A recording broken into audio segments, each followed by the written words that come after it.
पुष्प नाम सुन के फ्लावर समझे क्या, फायर है मैं, छुएगा नहीं साला। यस हेलो एवरीवन, आज मैं हितेश जिस मूवी को एक्सप्लेन करने जा रहा हूँ उसका नाम बताने की मुझे लगता है कोई ज़रूरत है नहीं, तो बिना कोई टाइम वेस्ट करते हुए चलते हैं मूवी एक्सप्लोरेशन पर। जिसकी स्टार्टिंग में हमें बताया जाता है कि जापान के अंदर दूल्हे को अपनी दुल्हन को काफ़ी कीमती सामान देना होता है, और एक सामान जो कि पूरा का पूरा चंदन से बना होता है। और चंदन जापान में तो पाई जाती नहीं है, उसे चाइना से जापान में इंपोर्ट किया जाता है। और चाइना में ये चंदन चेन्नई से आती है, जहाँ पे चेन्नई के मद्रास से चंदन की लकड़ी इंपोर्ट करके चाइना पहुंचाई जाती है। जिसकी स्टार्टिंग में हम इस कहानी के मेन कैरेक्टर को देख पाते हैं, जिसका नाम होता है पुष्पा, जो कि चंदन की लकड़ी से भरा हुआ एक ट्रक लेकर जा रहा होता है। रास्ते में उसे कुछ पुलिस वाले रोक लेते हैं, जिसके बाद पुष्पा उन सबसे लड़ने लग जाता है और सबको धो देता है पकड़ पकड़ के, और उन सभी को पीटते हुए ऑफर दे रहा होता है 20 या 50, 1 लाख पे तो मान जाओ। जिसके बाद में वहाँ पे एक पुलिस वाला पुष्पा की सिर के ऊपर बंदूक रख देता है और पुष्पा को अपनी गाड़ी में बिठा देता है। जहाँ पे पुष्पा कहता है कि तुम्हें क्या लग रहा है कि मैं तो 1 लाख तुम्हारी पूरी टीम के लिए कह रहा हूँ, हर एक को 1 लाख मिलेगा। जिसके बाद में पुलिस वालों के मन में लालच आ जाता है और वो उसे वहीं पे छोड़ देते हैं। जिसके बाद में सीन जाता है फ्लैशबैक में 1 साल के, जहाँ पे पुष्पा एक माइन में काम कर रहा होता है और लंच टाइम में वो पाव खा रहा होता है टांग पे टांग रख के। जहाँ पे उस माइन का मालिक उसे देख लेता है और कहता है कौन है बेवकूफ़, इसे बैठने की तमीज़ सिखाओ। जहाँ पे उसका नौकर पुष्पा से जाके कहता है अरे तू ऐसे कैसे बैठा है, मालिक अंदर भड़क रहे हैं। जहाँ पे पुष्पा इसे 2 बातें सुना देता है और कहता है कि अगर तुझे मेरे बैठने का तरीका पसंद नहीं है तो मुझे तेरी नौकरी पसंद नहीं है। जिसके बाद में वो वहाँ से चला जाता है। वहीं पर पास ही खड़ा केशव भी उसकी बातें सुन लेता है और सोचता है कि अब मुझे भी अपना मालिक बदल लेना चाहिए। जिसके बाद में वो भी पुष्पा के पीछे चला जाता है। जिसके नेक्स्ट सीन में पुष्पा को अपने घर पे देखते हैं, जहाँ पे एक मुनीम आता है और उसकी माँ के ऊपर चिल्लाने लग जाता है और कहता है कि तुम मेरे पैसे कब लौटाओगी।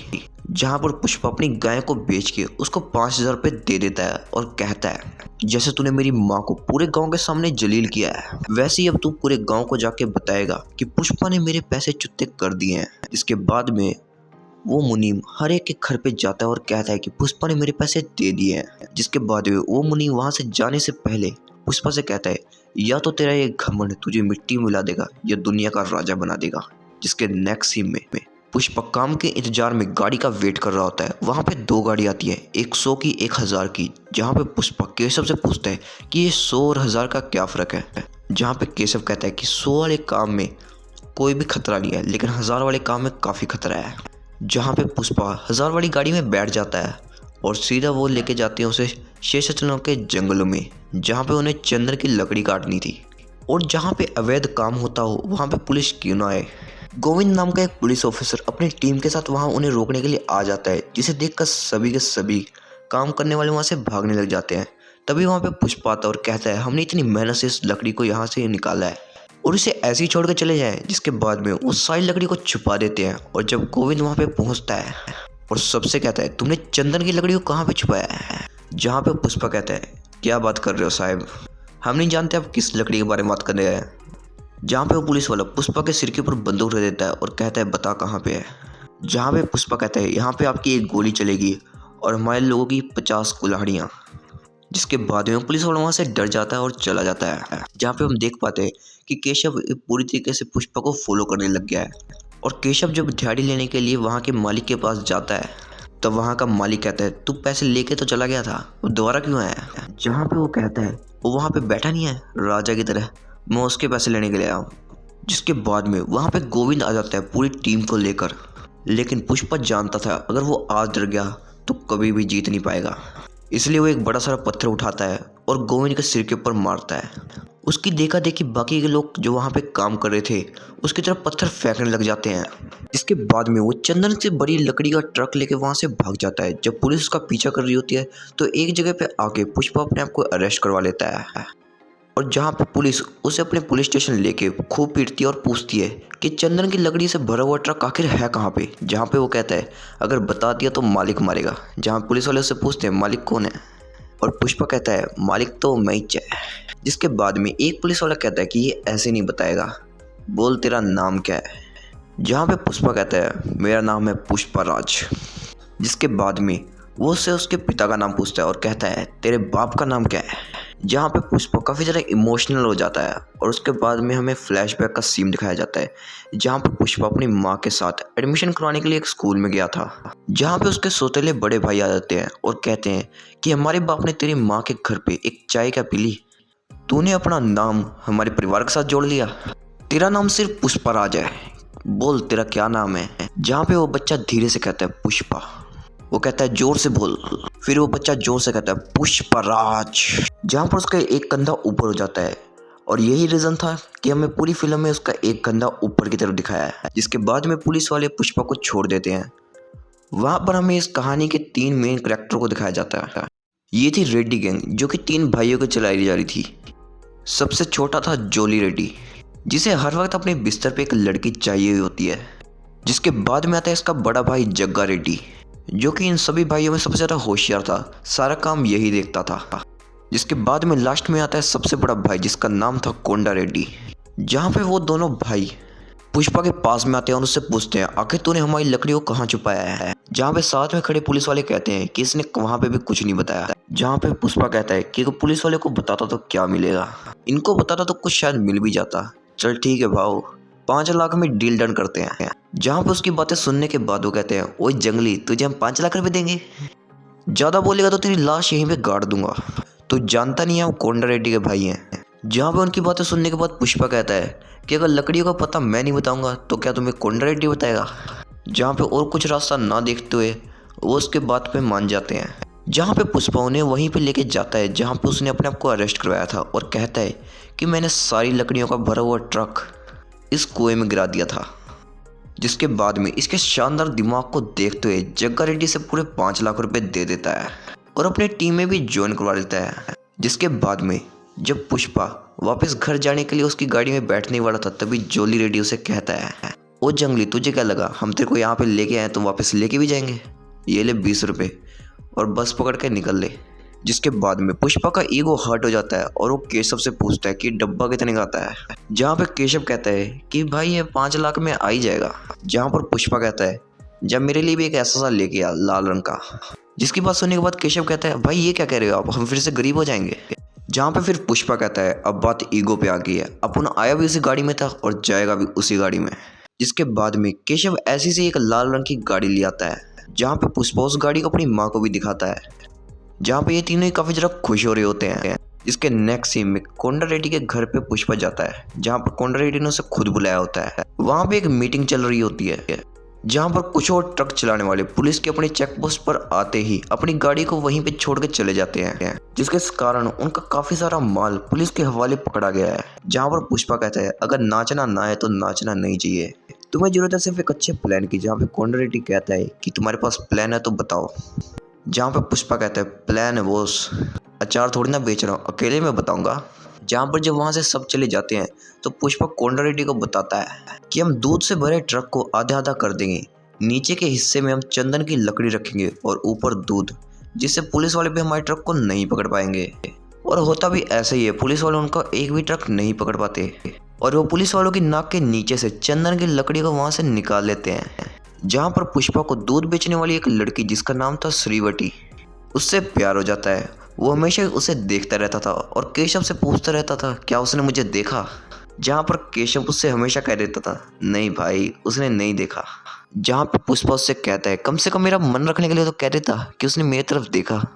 एक दिन जब रोज की तरह चंदन की लकड़ी से भरा ट्रक वहाँ से जा रहा था तब गोविंद वहाँ के ट्रक ड्राइवर से कहता है तेरा ट्रक ऊपर से इतना भरा भरा और नीचे से इतना खाली खाली क्यों लगता है। जहाँ पे वो ट्रक ड्राइवर कह देता है कि हमें पुष्पा ने करने के लिए कहा था। जहाँ पे गोविंद उनसे कहता है अब तुम मेरे लिए काम करोगे।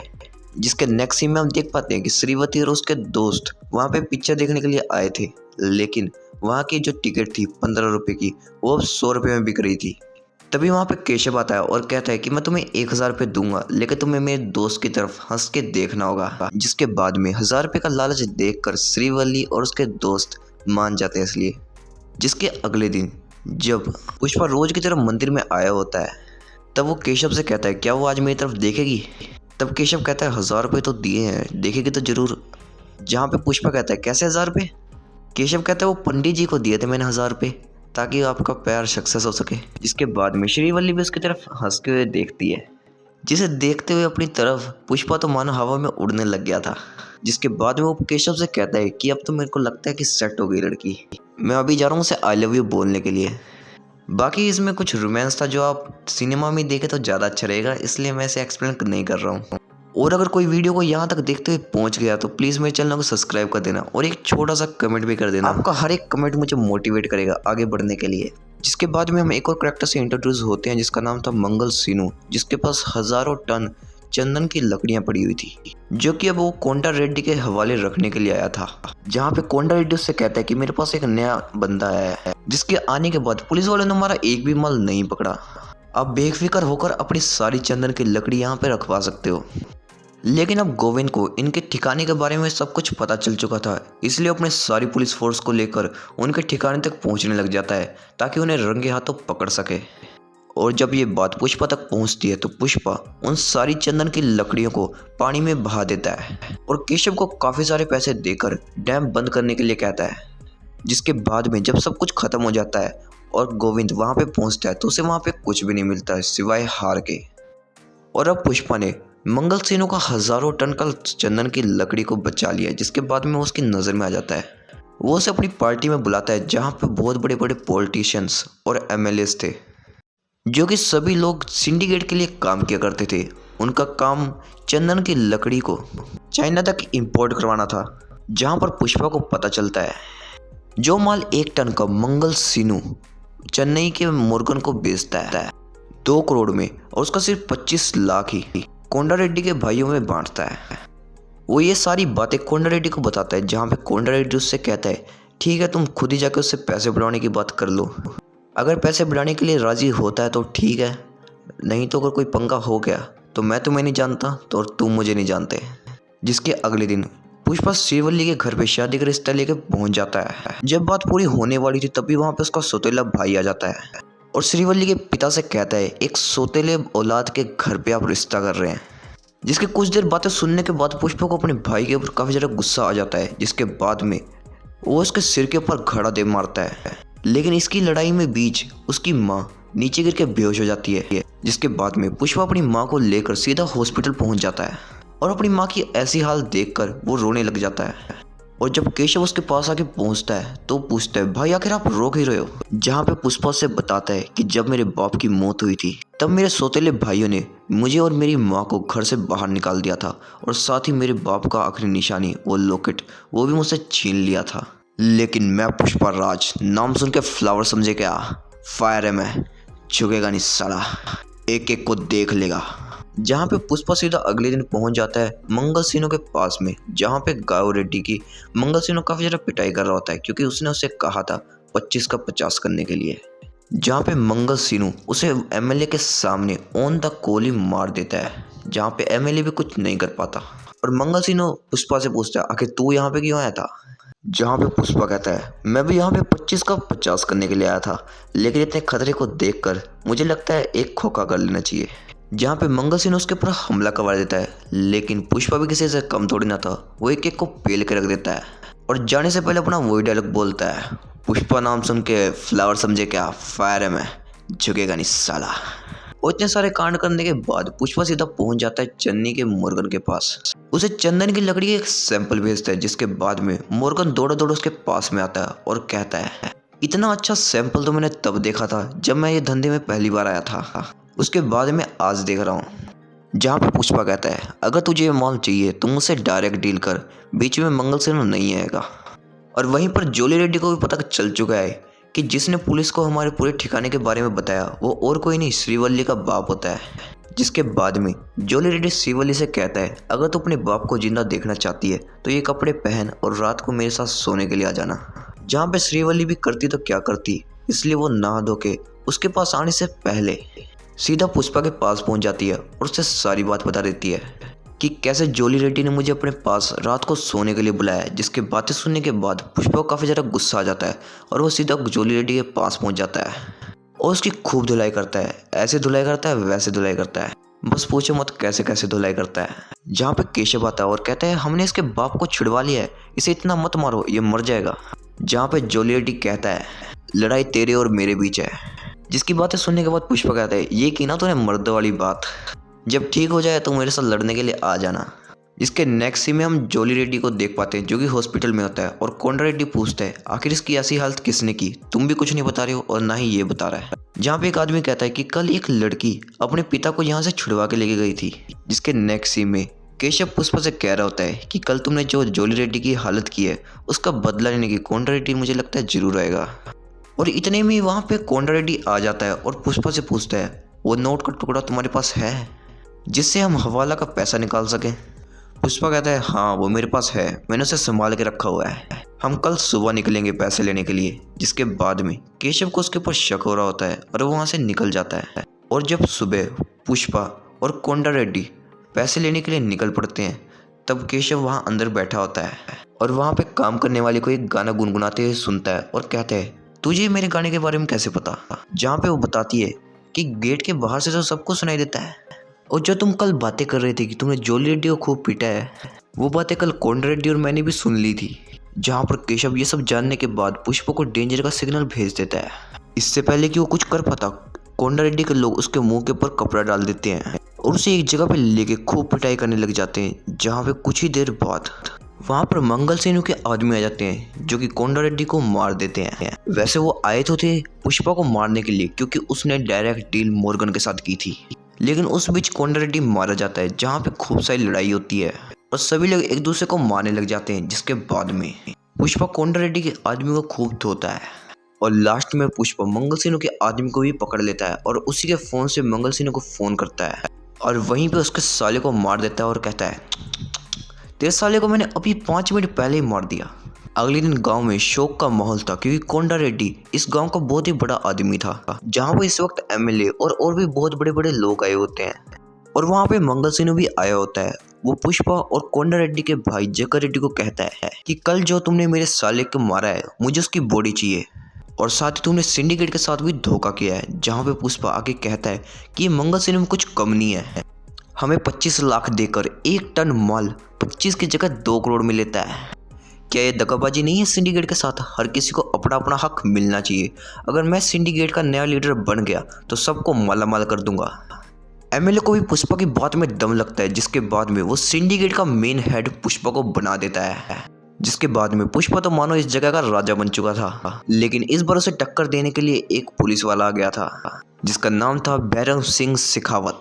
जहां पे पुष्पा जानता था कि गोविंद के ट्रांसफर के बाद जो पुलिस वाला अब आया है उसके साथ अभी से सेटिंग बना के रख ली तो आगे धंधे में कोई दिक्कत नहीं आएगी। जिसके बाद में वो उसके पास एक खोखा लेके पहुंच जाता है, लेकिन वो पुलिस वाला उस पैसे को देख के कहता है मन ने कुछ कम लग गया सा है।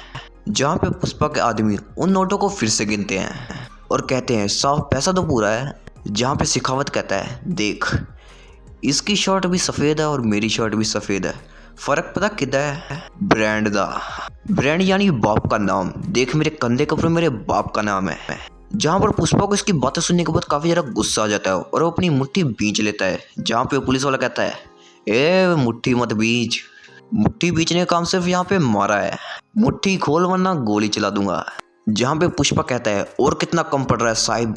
जिसके जवाब में पुलिस वाला कहता है साहिब ने सर बोल सर, और आज से मैं डिसाइड करूँगा कितना पैसा मैं लूँगा और कितना नहीं, और कौन सी डील होगी और कौन सी नहीं होगी। जहाँ पे पुष्पा आज से पहले किसी के सामने झुका नहीं था। वो ना चाहते भी उस पुलिस ऑफिसर की सारी बातों को मान लेता है और जब भी वो उसे बुलाता वो दुम दबाता वो उसके पास चला जाता। और जिस दिन पुष्पा की शादी थी वो उस दिन भी शादी में ना होकर शेखावत के साथ एक पहाड़ पे बैठ के दारू पी रहा था। जहाँ पे उस शेखावत को याद करवाता है कि किस तरीके से उसने उसे जलील किया था उसके बाप के नाम पर, उसकी माँ के नाम पर। जहाँ पे इस मूवी का सबसे बेस्ट सीन आता है जहाँ पे पुष्पा उसकी बंदूक निकाल के कहता है ओ शेखावत पूतड़ी के, तेरी बंदूक में मुझे एक गोली ज़्यादा लग रही है। तुझे पता है जिस दिन मेरी मुट्ठी बंद हुई थी उस दिन तेरी गोली चल जानी चाहिए थी, लेकिन गोली नहीं चली, इसलिए वो गोली आज चलेगी। जिसके बाद में वो उस गोली को एकदम से अपनी हाथ में मार देता है, जिसे देखकर शेखावत भी काफ़ी ज़्यादा डर जाता है। और पुष्पा अपने खून से भरे हाथ को अपनी पीठ पर लगाते हुए कहता है तूने उस दिन कहा था ना ब्रांड, ये है मेरा ब्रांड, मेरे बाप का खून जो कि अब मेरी नसों में दौड़ रहा है वही मेरा ब्रांड है। जिसके बाद में मानो शेखावत के पैरों तले जमीन खिसक गई हो और पुष्पा उससे कहता है अपने कपड़े निकाल। इसके बाद में शेखावत को ना चाहते हुए अपने कपड़े निकालने पड़ते हैं और शेखावत कहता है तू बचेगा नहीं, जहाँ पे पुष्पा भी अपने पूरे कपड़े निकाल देता है और कच्चे में आकर उससे कहता है तूने कहा था ना कि कौन सी डील होगी कौन सी नहीं होगी, कितने पैसे मैं लूंगा और कितने नहीं, मुझे कोई फर्क नहीं पड़ता, अब जो कुछ भी होगा मैं करूंगा। नाम के लिए तो पुलिस वाला होगा लेकिन तेरी कोई सुनेगा नहीं। अगर आज मैं नंगा भी घर गया ना तो 100 लोग मेरे सामने आ जाएंगे, लेकिन तू अगर ऐसे गया तो तेरा कुत्ता तेरे को नहीं पहचानेगा। जिसके बाद में पुष्पा अपनी मोटरसाइकिल लेकर सीधा पहुंचा है शादी के लिए, जहाँ पे काफी सारे लोग जो कि उसकी इज्जत करते थे वो उसके सामने आ जाते हैं और उसे कपड़े पहना देते हैं। और जब शेखावत अपने पुलिस स्टेशन में पहुंचता है तो उसका कुत्ता तक उसे पहचान नहीं पाता, वो भी उसे बिना वर्दी के देखकर उसकी तरफ भौंकी जा रहा था। जहाँ पे एक तरफ तो पुष्पा की शादी हो रही होती है, वहीं पर दूसरी तरफ शेखावत अपनी क्रोध की अग्नि में जल रहा होता है। और इसी सस्पेंस के साथ इस मूवी का फर्स्ट पार्ट कंप्लीट होता है। तो दोस्तों कैसी लगी आपको ये मूवी मुझे कमेंट करके बता दे, एक छोटा सा कमेंट भी काफ़ी रहेगा।